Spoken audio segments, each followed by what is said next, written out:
If you are someone who is looking forward to answers as to what is unhealthy relationships, or if am I part of those unhealthy relationships, then this video is just meant for you. Welcome back, and I'm Pujita Singh, a certified life coach, NLP coach, and an author. What I want to cover today is going to be in two set of videos, which is talking about what are the signs if I am in a toxic relationship or an unhealthy relationship. It could be any kind of relationship with your parents, with your siblings, or with your loved ones, or your partner, or your boyfriend, girlfriend, anything, right? These common signs are very, very important. People kind of ignore this royally, but when life knocks them to teach a lesson, that's where they learn it in a very hard way. But I'm here to talk this through to my subscribers, and one of them requested about it. So I'm going to cover this in detail, and that too, it's going to be in two part of the videos, right? So the first indication or a symptom of you being in a toxic relationship is lack of freedom. That's number one. If you are someone who is in a relationship, it could be with parents, siblings, or with your loved ones, or with your boyfriend, girlfriend, the first and the foremost symptom is if you don't have freedom in your relationships, that means it's a toxic relationship. People think that adjusting, or rather having a little bit of compromise or seeking permission from the life partner or with your loved ones is more like a care, or more like adjustment in the system, but actually it's not. If you are someone who doesn't have freedom to make decisions, freedom to go outside the house, freedom to be independent, freedom to be yourself, that itself is a very big indication that you are in a toxic relationship. Number two, if you have an environment which is a controlled one. What do I mean by controlled one? Which means anything and everything happens where one person dictates what you need to do, which means that you are someone who is following the instructions of the other family member and then running your life or running your day-to-day routine, right? What do I mean by that? To simplify, if you are someone who is in control of the other family member, like for example, you cannot do this, you cannot do that, why did you do this without my permission, and so much more, right? Freedom is a little bigger thing, and controlling you on a day-to-day basis is a part of the freedom, right? So if you are someone who is living in a controlled home environment or controlled family environment, then that is not a healthy sign, which means you are part of toxic relationship. Number three, and the last thing that I'm going to cover in this video, because it's a very big subject in itself, so that's why I'm going to cover in two different videos, and want to cover and give you as much clarity as possible. So that is why I'm going to cover this in two separate videos. So the third and the last one that I'm going to talk about is when you are in a situation where there is any kind of abuse, right? So the third one is abuse. If you are someone who is verbally abused, mentally, physically, emotionally abused every single day, or in the majority part of your life with the other family member, that means you are in a toxic relationship. Now, these three things, whether it is lack of freedom, whether it is a feeling of being controlled, or whether it is being abused, these three things are bare minimum in any relationship. People wonder that, what, this is how my family is, or this is how I'm brought up, or this is how it is meant to be, and this is how I have been living with. Any given day you can change these aspects, right? But the how do you fix these things is the fundamental question here. You got to take that bold step. It's not gonna be easy. It's going to be extremely uncomfortable. People are going to label you for everything and anything, and that should be absolutely okay with you. Remember, if you are living in such environment, you are only creating mental health issues for yourself.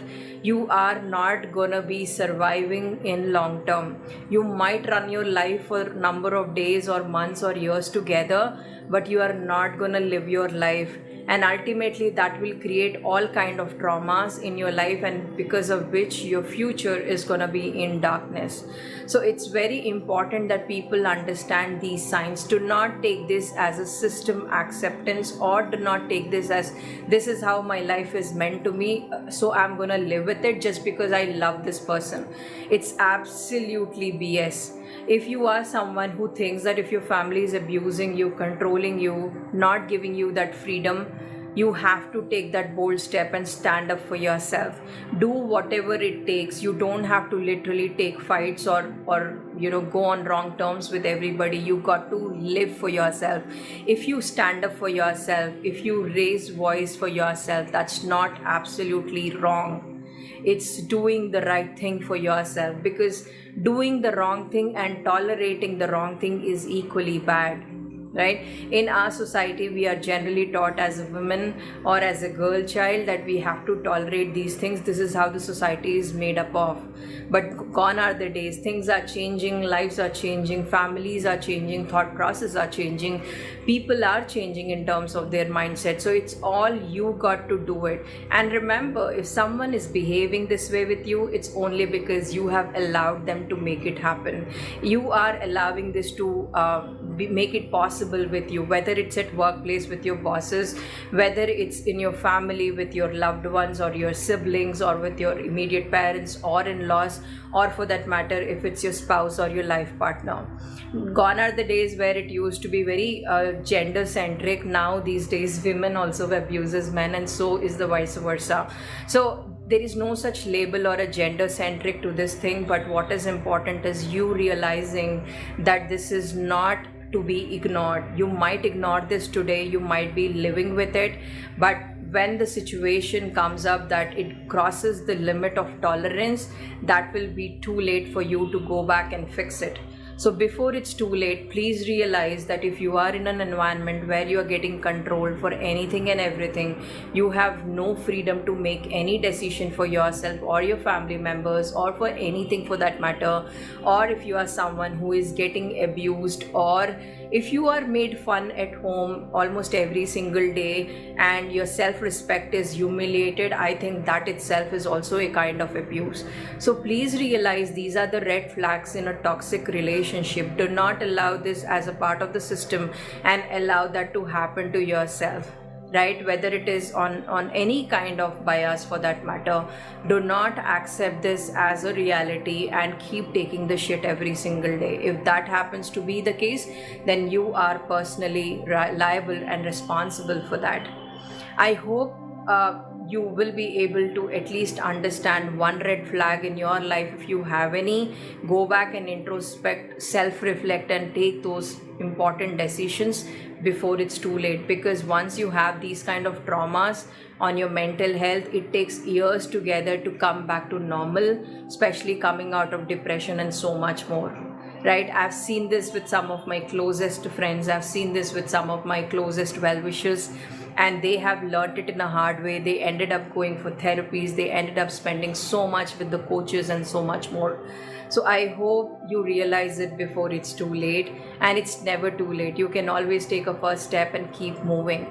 You will always be thankful for going back and taking this one bold step. It might be creating uncomfortable or discomfort to you today, but tomorrow when you look back, you will only smile as to how boldly you handle this situation, and you are living and breathing at peace. Okay, so with that, thank you so much for listening to me patiently as always.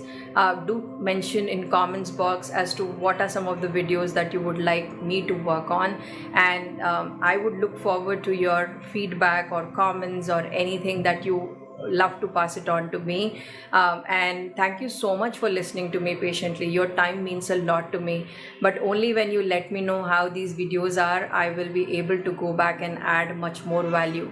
My only intent of making such videos is to go back and create as much awareness as I can in the society to create a better world, right? And that's my motto with which I started making videos in the year 2022. So with that, love you loads, and thank you so much for listening to me as always. Take care. Bye-bye.